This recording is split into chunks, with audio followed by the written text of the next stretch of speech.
क्या तुमने कभी सोचा है क्या होता अगर इसागी योइची एक नॉर्मल प्रोडिजी नहीं बल्कि जन्म से ही एक जीनियस होता। ब्लू लोक की दुनिया में दो तरह के प्लेयर होते हैं। पहले जीनियस, वो प्लेयर जो एक ऐसी नेचुरल एबिलिटी के साथ पैदा होते हैं जिसे कोई कॉपी नहीं कर सकता, जैसे कि नागी का बॉल कंट्रोल या फिर लोकी की लाइटिंग स्पीड। और दूसरी तरफ होते हैं प्रोडिजी, वो प्लेयर जो टैलेंट से नहीं बल्कि एडेप्टेशन से स्ट्रॉन्ग बनते हैं, जो हर चैलेंज के बाद इवॉल्व हो जाते हैं। और इसागी ओरिजिनल टाइमलाइन में शायद ऐसा ही एक प्रोडिजी था, लेकिन आज हम एक ऐसी टाइमलाइन में एंट्री करेंगे जहाँ इसागी सिर्फ एक प्रोडिजी नहीं, फुटबॉल की दुनिया का सबसे डेंजरस जीनियस होगा। इस टाइमलाइन में इसागी के पास कोई स्पेशल वेपन नहीं होगा।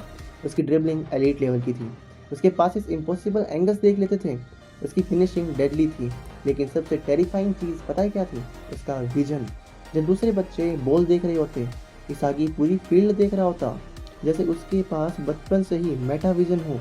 वो हर मूवमेंट को पहले से प्रिडिक्ट कर लेता था, हर पास का फ्यूचर देख लेता था। और इसी वजह से बचपन से ही लोग उसे फुटबॉल का चूजन वन कहने लगे।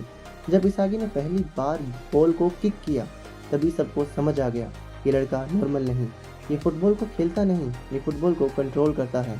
और यहीं से शुरू होती है दुनिया की सबसे जीनियस इसागी योइची की कहानी। लेकिन वो कहते हैं ना, हर जीनियस की कहानी में एक टर्निंग पॉइंट ज़रूर आता है। और इसागी की ज़िंदगी में वो टर्निंग पॉइंट आया उस फाइनल में, जहां वो कीरा की टीम के सामने खेल रहा था। पूरा स्टेडियम भरा हुआ था, सबकी उम्मीदें इसागी से थी। सबको लग रहा था इसागी इस बार अपनी टीम को नेशनल तक ले जाएगा। मैच शुरू हुआ और जैसे ही बॉल इसागी के पास आई, उसने पूरा गेम कंट्रोल शुरू कर दिया।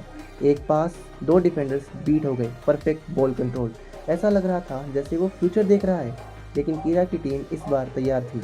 उन्होंने डिसाइड कर लिया था, अगर इसागी को रोक दिया मैच जीत जाएंगे। हर बार जब बॉल इसागी के पास जाती, दो नहीं तीन डिफेंडर उसके पास आते।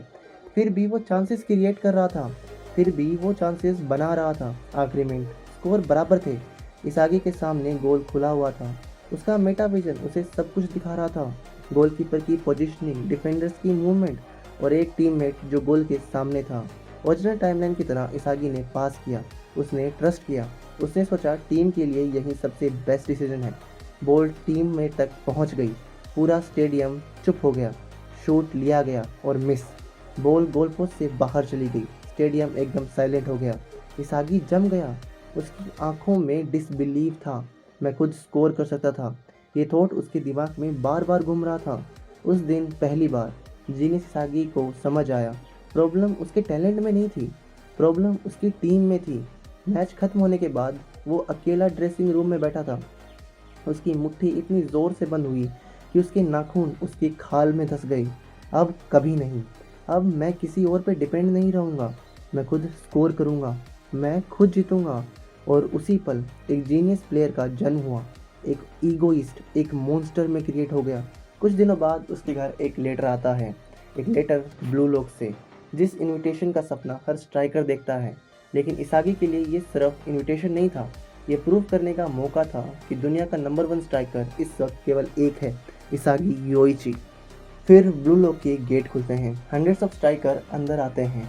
हर किसी की आंखों में केवल एक सपना था, मुझे दुनिया का बेस्ट स्ट्राइकर बनना है। लेकिन जैसे ही स्क्रीन पर रैंकिंग शो होती है, पूरा रूम चुप हो गया। नंबर वन इसागी योइची और दूसरे नंबर पर था कीरा। लोगों को यकीन नहीं हुआ, कीरा जो जापान का नेशनल ट्रेजर माना जाता था, वो भी इसागी के नीचे था।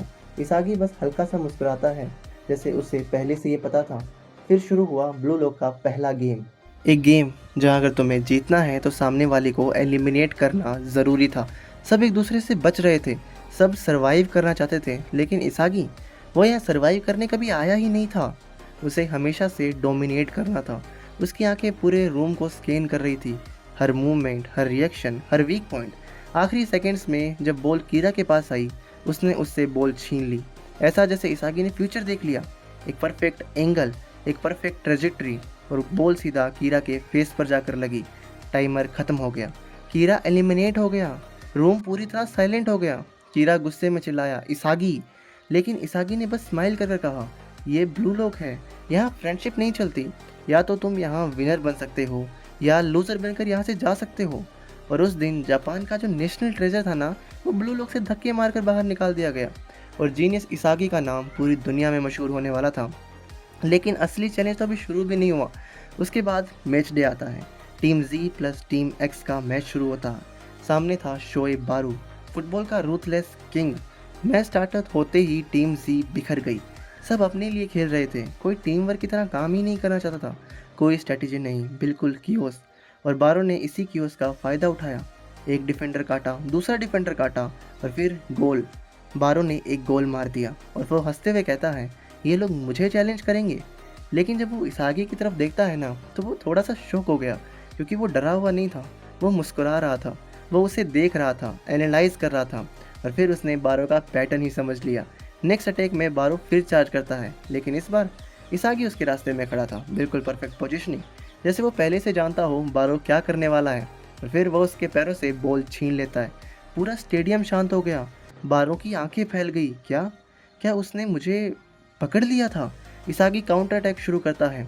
3 डिफेंडर उसके सामने थे, लेकिन उसकी ड्रिबलिंग इतनी स्मूथ थी कि कोई उसे देख ही नहीं सकता था, जैसे पैरों से उसकी बॉल चिपक चुकी हो। एक फेक, एक टर्न और फिर एक डायरेक्ट शूट, गोल। पूरा ब्लू लॉक का मॉनिटर रूम चीयर कर रहा था। ईगो ने भी कहा, ये क्या मॉन्स्टर पकड़ लाए हो तुम? लेकिन मैच अभी ख़त्म थोड़ी हुआ था, क्योंकि अब किंग बारो और जीनियस इसागी के बीच असली वॉर शुरू होने वाली थी। हर बॉल के साथ बारो और भी ज़्यादा अग्रेसिव हो जाता। हर अटैक के साथ इसागी ज़्यादा डेंजरस बनता जा रहा था। और आखिर में हम देखते हैं स्कोर लाइन 3-2 थी। टीम एक्स अब भी लीड कर रही थी। बारो हैट्रिक कंप्लीट कर चुका था, लेकिन फिर इसागी ने कुछ ऐसा किया जिसके बारे में किसी ने सोचा भी नहीं था। उसने बॉल मिडफील्ड से रिसीव की। सबको लगा वो पास करेगा, लेकिन इसागी सीधा डिफेंडर्स के बीच कूद गया। उसका विजन उसकी हर मूवमेंट को प्रेडिक्ट कर रहा था। एक डिफेंडर लेफ्ट गया, दूसरा राइट, दोनों को बीट करके वो डायरेक्ट शॉट मारता है। स्कोर 3-3। पूरा स्टेडियम हिल गया। बारो का चेहरा गुस्से से बाहर आ गया। उसे पहली बार लगा कि यहाँ भी कोई है जो उसे चैलेंज कर सकता है। मैच ड्रॉ पर ख़त्म हुआ, लेकिन एक बात क्लियर थी, ब्लू लॉक को एक नया मॉन्स्टर मिल चुका है, जीनियस इसागी। अगले कुछ मैचेस में टीम जी की पूरी स्ट्रेटजी सिर्फ इसागी के अराउंड थी। राइची, गागामारू, चिगरी, सबको समझ आ गया अगर जीतना है तो बॉल इसागी को ला कर दो। और फिर आया फाइनल बॉस, टीम वी, जहां उनका इंतजार पहले से ही जनरेशनल जीनियस नागी और रियो मिकागे कर रहे थे। मैच शुरू होता है। नागी ने बॉल को टच किया और सब अपने एक ही टच से पूरी फील्ड को साइलेंट कर दिया। बॉल कंट्रोल इतना इंसेंट कि लग रहा था और जैसे इस बंदे नागी को ग्रेविटी स्माइल काम करता नहीं है। करती। इंटरेस्टिंग। स्माइल करता तो है। तुम हो इसागी इंटरेस्टिंग। योइची। तो तुम हो दूसरी इसागी तरफ योइची। इसागी दूसरी उसे तरफ देख रहा इसागी था, उसे देख वो रहा खुश था। था। उसने पहली बार उसने अपनी तरह एक एक नेचुरल टैलेंट को देखा था। अब ये फाइट लड़ाई अब एक किसी मैच के जीनियस लिए नहीं वर्सेस थी। एक ये जीनियस की फाइट थी। थी एक मैच जीनियस और काफी एक क्लोज जीनियस रहा। के बीच। नागी गोल्स मैच कर रहा काफी था, क्लोज रहा। लेकिन नागी इसागी गोल्स हर मार रहा जवाब था का और जवाब जानता इसागी था। भी आंसर हर दे रहा था। पॉइंट पर एक स्कोर था। पॉइंट पर 4-4। स्कोर था 4-4। आखिरी अटैक। पूरी टीम भी इसागी को मार कर रही थी।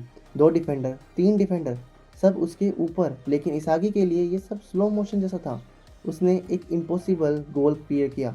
एक पास चिगरी को दिया, चिगरी ने स्प्रिंट किया, क्रॉस किया और फिर इसागी की वॉली, गोल 5-4। टीम जीत गई। नागी पहली बार सीरियस हो गया। उसने इसागी को देखा और कहा, आज तुमने मुझे समझाया फुटबॉल इतना फन क्यों लगता है। लेकिन असली शो कभी बाकी था। Second selection, AI goalkeeper test. Isagi confident था। उसे लगा कि वो इस बार भी नंबर 1 स्कोर करेगा। एक शॉट गोल, 2 शॉट गोल, 3 शॉट फिर से गोल, सब परफेक्ट था। लेकिन जब रैंकिंग आई, इसागी शांत हो गया। Number 1 Rin Itoshi, number 2 Isagi Yoichi. पूरे ब्लू लॉक में पहली बार इसागी को किसी ने हरा कर दिखाया था। उसके अंदर कुछ टूट गया और कुछ नया भी बना। उसने स्क्रीन को घूरते हुए कहा, रिन इतोशी, तुम पहले इंसान हो जो मुझसे आगे निकल गए, पर अब मैं तुम्हें डिस्ट्रॉय कर दूंगा। और इसी चैलेंज के साथ शुरू होती है ब्लू लॉक की सबसे डेंजरस राइवलरी, जीनियस इसागी वर्सेस रिन इतोशी। एक ऐसी बैटल जो पूरे ब्लू लॉक की हिस्ट्री को ही बदल देगी। फिर शुरू होता है ब्लू लॉक का सबसे बेहतरीन मैच। एक तरफ था रिन इतोशी, ब्लू लॉक का नंबर 1 प्लेयर, और दूसरी तरफ इसागी, नागी, बाचिरा, तीनों मॉन्स्टर। एक ही गोल के साथ रिन को हराना है। विसल बजती है और मैच शुरू होता है। सो पहले ही इस मिनट वीडियो के में लिए रिन बस इतना सबको ही। शो अगर आप कर उसका देता सेकंड है। पार्ट देखना है तो हाफ लाइन मैं से ज़्यादा एक नहीं, खाली इम्पॉसिबल 100 गोल लाइक्स शूट कर का देता टारगेट है। रखता हूँ। प्लीज़ वो स्कोर पूरा करा दो, 1-0। सेकंड पूरी वीडियो पक्का फील्ड आ जाएगा। साइलेंट